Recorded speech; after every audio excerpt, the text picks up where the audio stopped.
मेरे प्यारे विद्यार्थी, आर के टीचिंग में आपका स्वागत है। मैं आप सभी को बता दूं कि प्रकाश का प्रवर्तन क्लास 10 का ऑब्जेक्टिव लेकर आया हूं ताकि आपके एग्ज़ाम के लिए बेहतर हो, है ना। आप लोग जरूर सपोर्ट करें 2026 के लिए बिहार बोर्ड VVI क्वेश्चन। तो सबसे पहले बता दूं आप लोग कैसे हैं। आशा है कि आप लोग स्वस्थ होंगे, मस्त होंगे। और बहुत सारे भाई का कमेंट आया, मुझे बहुत खुशी हुई कि भैया आप मैक ले लीजिए, आप स्टैंड ले लीजिए। तो मैं बोलूँ जरूर भाई, मैं ज़रूर लूँगा। मैं ऑनलाइन कर दिया हूँ, ज़रूर कल तक माइक भी आ जाएगा, स्टैंड 2-3 दिन के अंदर वो भी आ जाएगा, है ना। तो हम तो यही कहेंगे, आप लोग अच्छे से पढ़िए, खूब मन लगा के पढ़ाई कीजिए, है ना। माँ बाप का खूब नाम रोशन कीजिए। माता पिता भी जो है आशा में बैठे हैं कि मेरा बेटा पढ़ते होंगे। तुम तो यही कहेंगे कि माँ बाप को कभी ना भूलिएगा।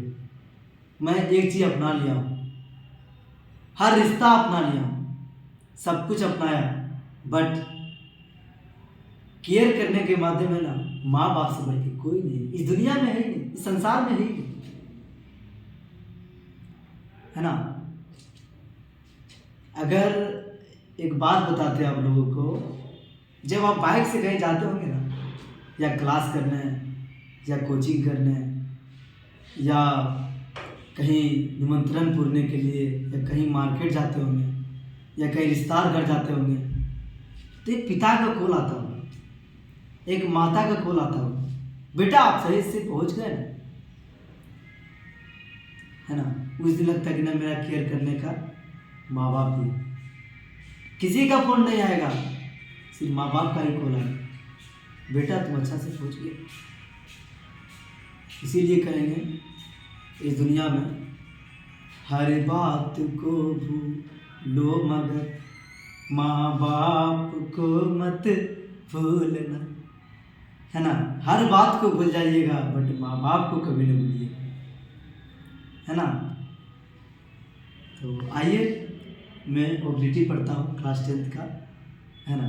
फिर बीच बीच में आपको मोटिवेशनल देता हुआ रहूँगा। मोटिवेशनल क्या, अगर आप लोग सपोर्ट कीजिएगा तो मैं अपने आप सीख जाऊँगा, है ना। है ना, ये आप लोग का दुआ है। ठीक है, मैं पढ़ते हैं। अवतल दर्पण की फोकस दूरी जो होती है वो क्या है, अवतल दर्पण की जो फोकस दूरी होती है वो ऋणात्मक होती है। अवतल दर्पण की जो फोकस दूरी होती है ऋणात्मक होती है। क्लास 10 का बहुत ही VVI ऑब्जेक्टिव है ना। इसीलिए आप लोग इसके देखने हैं, स्किप नहीं कीजिएगा, है ना। मतलब इसको देखना है। जो भी भाई एवं बहनें जो भी इस बार एग्जाम दीजिएगा, प्लीज़ एक बार वीडियो जरूर देख लीजिएगा मेरा, है ना। क्या जाने कि मेरा यूनिटी आज, है ना।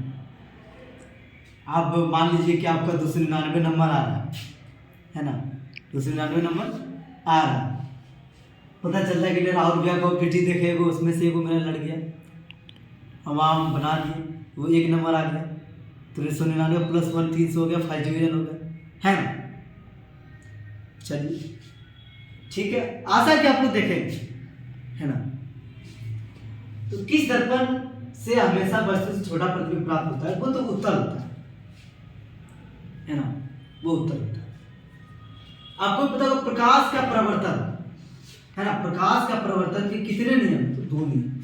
सबको पता होगा प्रकाश का प्रवर्तन के 2 नियम, है ना। समतल दर्पण द्वारा बना प्रतिबिंब होता है, समतल दर्पण द्वारा बना प्रतिबिंब होता है, वो क्या होता है, काल्पनिक होता है। समतल दर्पण द्वारा बना प्रतिबिंब क्या होता है, काल्पनिक होता है। तो टेस्ट में क्वेश्चन पूछा गया है, हो सकता है इस बार आ भी सकता है ना, क्योंकि 26 है अभी, 24-25 नहीं आया तो 26 तो आ सकता है ना। हम जीवन में खुशी रहते हैं, है ना। जीवन में हमेशा खुशी रहना चाहिए, हमेशा मुस्कुराते रहना चाहिए। मौज करो भाई, समस्या तो रोज है ना। चलिए, तो समतल दर्पण द्वारा बना प्रतिबिंब होता है काल्पनिक। किसी समतल दर्पण द्वारा आवर्धन जो होता है, अरे हाँ, अच्छा, किसी समतल दर्पण द्वारा आवर्धन होता है। इसी में हम मार खाए थे अपने टीचर के बाद क्लास 10th में, है ना। मेरे गुरुजी पूछे थे कि समतल दर्पण द्वारा आवर्धन होता है कितना होता है, तो हम नहीं बता पाए, तो थोड़ी मार खा गए। तो हम मार खाए तो ये ऑब्जेक्टिव याद ही रहेगा, है ना। इसीलिए हमको याद है कि एक समतल दर्पण द्वारा जो आवर्धन होता है वो +1 होता है। इसको याद रहता है क्योंकि मार खाए सर, है ना। मार खाए मेरे प्यारे विद्यार्थी, हम मार खाए इसीलिए हमको याद है ना। आप याद कीजिएगा। एक दो चीज़ बताते एग्जाम्पल में, अगर कहीं बाइक से कहीं जाते होंगे या साइकिल चलाते होंगे कहीं, अगर आप एक्सीडेंट किए होंगे तो उस जगह का नाम याद हमेशा रहता है कि ना हम वहाँ गिरे थे। अगर उस जगह से पार हो जाएगा तो वहाँ याद रहेगा कि ना उस जगह पर गिरे थे, है ना। लेकिन उसी प्रकार हम जब मार खाए तो हमको याद रहता है।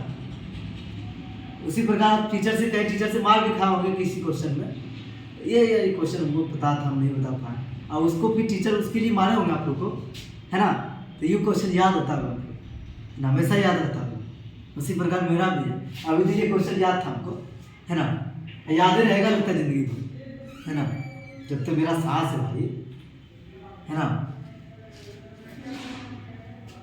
फोकस दूरी जो है 30 सेंटीमीटर दिया है, तो अपतल दर्पण की त्रिज्या बता, तो त्रिज्या बता आर बराबर होता है 2m, है ना। 2 हो गया गुना f का मान हो गया 20 सेंटीमीटर। इन दोनों को गुणा करेंगे तो हो गया कितना 40 सेंटीमीटर। अगर हम फोकस दूरी 20 सेंटीमीटर है, अपतल दर्पण की त्रिज्या निकालेंगे तो कितना हो जाएगा 40 सेंटीमीटर। कितना हो जाएगा 40 सेंटीमीटर, है ना।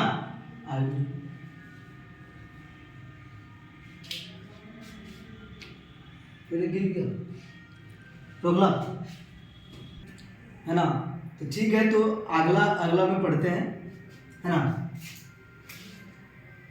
7वां नंबर वाला क्वेश्चन। अगला क्वेश्चन है 7 नंबर। उत्तल दर्पण की फोकस दूरी, उत्तल दर्पण की फोकस दूरी जिसकी वक्रता त्रिज्या कितना दिया 32 सेंटीमीटर दिया है। तो त्रिज्या कितना होगा आर बराबर कितना दिया 32 सेंटीमीटर, आर बराबर कितना दिया 32 सेंटीमीटर दिया हुआ। ये ऑब्जेक्टिव पूछ सकते हैं ना, अब पूछा हुआ है। तो आर बराबर 32 सेंटीमीटर हो गया, है ना।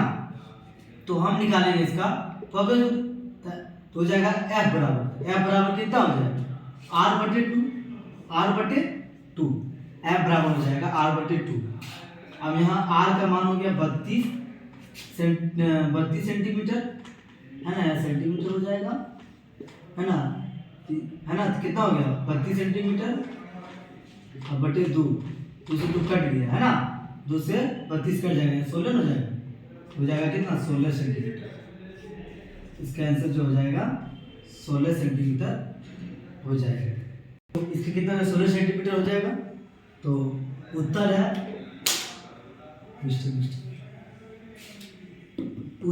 तो 16 सेंटीमीटर हो जाएगा। उत्तर है तो 16 सेंटीमीटर प्लस उत्तर है इसलिए प्लस होगा, वो 16 सेंटीमीटर इसका आंसर है। अगला चलिए 8 में पढ़ेंगे। हजामत के लिए किस दर्पण का उपयोग करते हैं। हजामत मतलब वो जो दाढ़ी उड़ी बनाते हैं वो किस दर्पण का उपयोग करते हैं। तो वो जो है अवतल दर्पण का उपयोग करते हैं, अवतल दर्पण का उपयोग करते हैं। काल्पनिक प्रतिबिंब, अच्छा काल्पनिक प्रतिबिंब जो है सीधा बनाता है और वास्तविक उल्टा बनाता है। काल्पनिक क्या बनाता है, काल्पनिक प्रतिबिंब सीधा और वास्तविक जो है ना उल्टा बनाता है।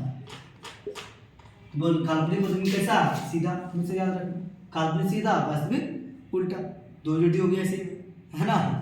चलिए गोलीय दर्पण की फोकसांतर, अच्छा फोकसांतर एवं वक्रता त्रिज्या के बीच का संबंध बताइए। त्रिज्या मतलब आर बराबर, है ना, आर बराबर एफ का क्या होता है ना दुगना होता है, तो आर बराबर 2f हो जाएगा।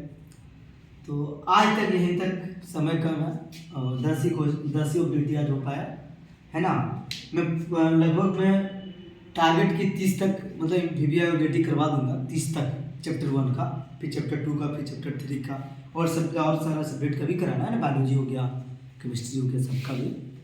तो और थोड़ा बड़ा टेंस का भी उधर देखना है हमको, थोड़ा और वीडियो अपलोड करना है उधर, है ना। तो आप लोग जाते थे यही कहेंगे कि थोड़ा मुझे सपोर्ट किया कीजिए, है ना। मैं भी बहुत मेहनत कर रहा हूँ आप लोग के बीच, और लाइक कमेंट करना ना भूलेंगे, है ना। पूरा दबा के शेयर करना है तुम लोग, और आप लोग को ऑल द बेस्ट। मिलना चाहते हैं, सब्सक्राइब क्या